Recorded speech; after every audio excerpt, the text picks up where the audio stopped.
বাংলাদেশে এমন এই তুফানের ঝড়টা নিয়ে আসলে রাহেন রাফি যতটাই বলি ততটাই কম। এখানে টিজারের মধ্যে যে ঝলকটা দেখতে পাচ্ছি, আপনি যে বহির্বিশ্বে আমরা মুভিগুলো দেখে থাকি কোনোটাই কোনোভাবে কম না।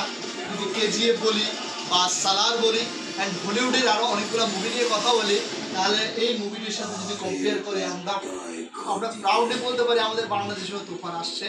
তুফানের মধ্যে যে ঝড়টা দেখতে পাবো, এনিমালের মধ্যে যে ঝড়টা দেখতে পেয়েছি, সালারের মধ্যে যে ঝড়টা দেখতে পেয়েছি, যে ঝড়টা দেখতে পেয়েছি কেজিএফ এর মধ্যে, সব কিছুকে দুমড়ে মুছে দেবে তুফান।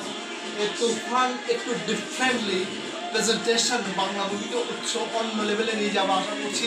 অ্যান্ড তুফানে একটা ক্লাইম্যাক্সের মধ্যে যে পয়েন্টে দেখতে পাচ্ছি যে আপনার চঞ্চল চৌধুরীর যে পাইপটা, সেটা দেখতে বেশ ভালো লাগছে।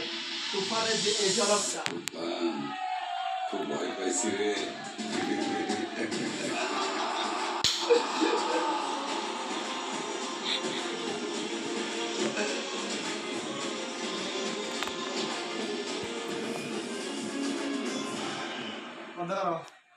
রেকর্ড করছে না রেকর্ড করা নাই?